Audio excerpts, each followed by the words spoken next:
नमस्कार, मैं Rajiv Sinha. News expose में सुबह सवेरे आपका स्वागत है। देखते हैं देश की बड़ी खबरें। झारखंड में अब तक कोरोना के 85,400 पॉजिटिव केस सामने आए हैं, जबकि 11,243 सक्रिय केस हैं। वहीं 73,428 मामले में संक्रमित ठीक स्वस्थ हो चुके हैं, जबकि 729 मौतें शामिल हैं। देश के प्रधानमंत्री नरेंद्र मोदी आज कर रहे हैं दुनिया के सबसे लंबे टनल का उद्घाटन। सेना के लिए वरदान होगा tunnel, Atal tunnel. Reserve bank of India का बड़ा फैसला, 6 बड़े बैंकों की सूची से किया गया बाहर।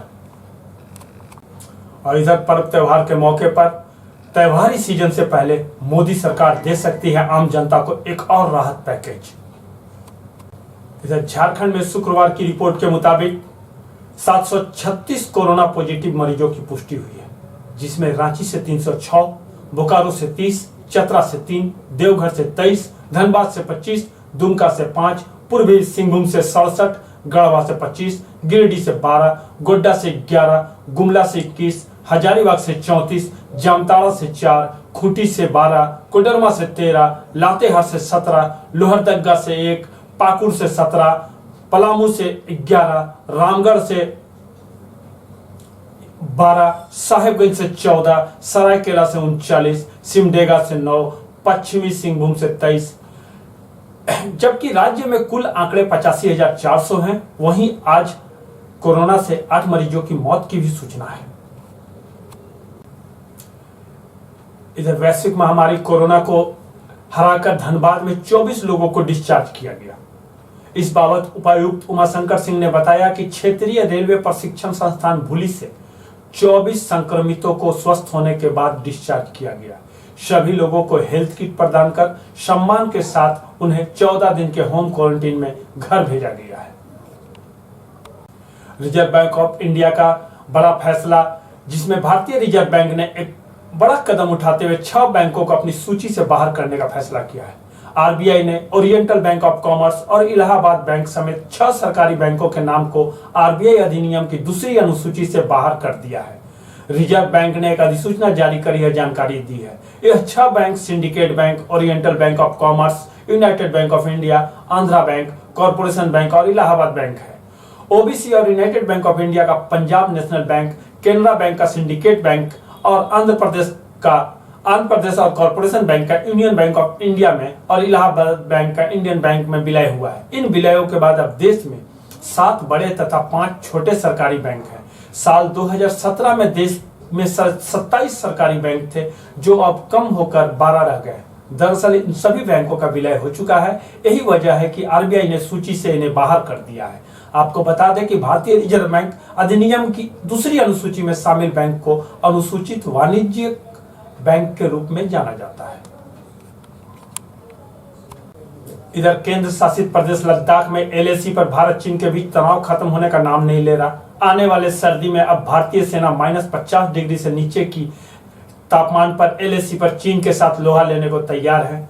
तो भारतीय सेना तक रसद पहुंचाने के लिए एक ऐसा रास्ता आज खुलने जा रहा है, जिससे चीन की चिंता बढ़ गई है। 10 बजे प्रधानमंत्री नरेंद्र मोदी हिमाचल प्रदेश के रोहतांग पास के नीचे दुनिया के सबसे लंबे नवनिर्मित हाईवे टनल, अटल टनल का उद्घाटन करेंगे। मनाली में टनल के साथ साउथ पोर्टल तरफ उद्घाटन कार्यक्रम में शामिल होने के बाद लाहौल स्पीति के सिसु और सोलांग वैली में भी कुछ स्थानीय कार्यक्रम में प्रधानमंत्री शिरकत करेंगे। 9.02 किलोमीटर लंबा अटल सुरंग पूरे साल मनाली को लाहौल स्पीति के साथ जोड़कर रखेगा। पहले यह घाटी भारी बर्फबारी के चलते 6 महीने तक आने जाने के लिए बंद रहता था, पर अब यह 24 घंटे और 12 महीनों चालू रहेगा। हिमालय के पीर पंजाल क्षेत्र में समुद्र से 10,000 फीट की ऊंचाई पर बना अटल टनल बहुत ही आधुनिक तकनीक के साथ बनाया गया है। आपको बता दें कि यह सुरंग को चालू होने के बाद मनाली और लेह की दूरी जहां 46 किलोमीटर कम हो जाएगी, वहीं मनाली से लेह जाने में अब 4 से 5 घंटे कम लगेंगे। अटल टनल का साउथ पोर्टल मनाली से 25 किलोमीटर की दूरी पर करीब 3060 मीटर की ऊंचाई पर स्थित है। वहीं टनल का उत्तरी छोर लाहौल घाटी के सीसू के तेलिंग गांव में 3071 मीटर की ऊंचाई पर स्थित है। अटल टनल में 3000 कारें और 1500 ट्रक प्रतिदिन सफर कर सकेंगे, जिनकी अधिकतम रफ्तार 80 किलोमीटर प्रति घंटे की होगी। वैश्विक महामारी कोरोना की वजह से देश में लंबे समय से आर्थिक गतिविधियां बंद थी, जिस वजह से लोगों को काफी नुकसान हुआ है। ऐसे में केंद्र सरकार त्योहारी सीजन आने से पहले भारतीय अर्थव्यवस्था को दूसरा राहत पैकेज देने की तैयारी कर रही है। पिछले कुछ दिनों में इस संबंध में पीएमओ और विभिन्न मंत्रालयों के बीच कई बैठकें हुई हैं। कोरोना के कारण होने वाली आर्थिक मंदी को दूर करने के लिए सरकार एक और राहत पैकेज तैयार कर रही है। अगला राहत पैकेज पहले की तुलना में छोटा हो सकता है। हालांकि कोरोना और लॉकडाउन से प्रभावित क्षेत्रों में होटल, पर्यटन, विमानन और आतिथ्य क्षेत्रों पर ध्यान दिया जाएगा। इसका खुलासा कभी भी किया जा सकता है। पीएमओ और वित्त मंत्रालय के बीच 3 से 4 दौर की बैठकें हो चुकी है। दूसरे राहत पैकेज में कर प्रोत्साहन पर अधिक जोर दिया जा सकता है। कई क्षेत्रों के लिए कर राहत प्रदान की जा सकती है। ऋण चुकौती की समय सीमा बढ़ाई जा सकती है। इसके अलावा सरकार कई अन्य राहत उपाय करने की तैयारी कर रही है। यहां हम लेते हैं एक छोटा सा ब्रेक। खबरें अभी और भी है, देखते रहिए न्यूज एक्सपोज।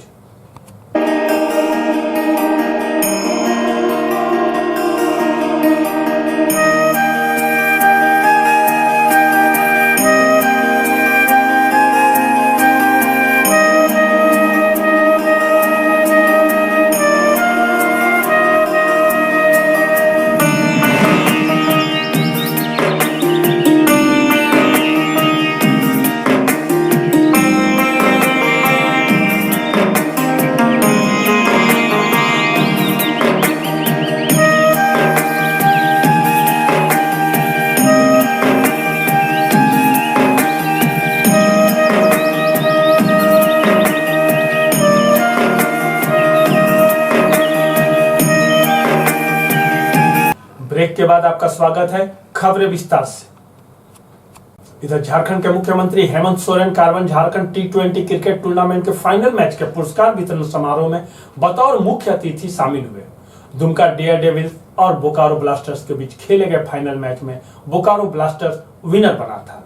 मुख्यमंत्री ने विनर टीम को ट्रॉफी देकर सम्मानित किया। मुख्यमंत्री ने कहा कि कई खिलाड़ियों को टूर्नामेंट के आयोजन से प्रेरणा भी मिली है।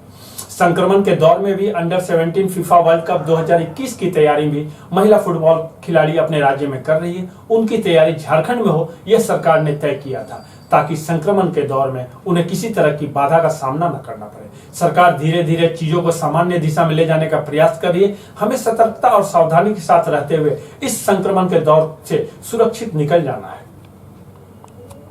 धनबाद के उपायुक्त उमाशंकर ने सभी प्रखंड विकास पदाधिकारी, अंचल अधिकारी तथा बाल विकास परियोजना पदाधिकारी को अपना आवासीय पता 24 घंटे के अंदर उपलब्ध कराने का निर्देश दिया है।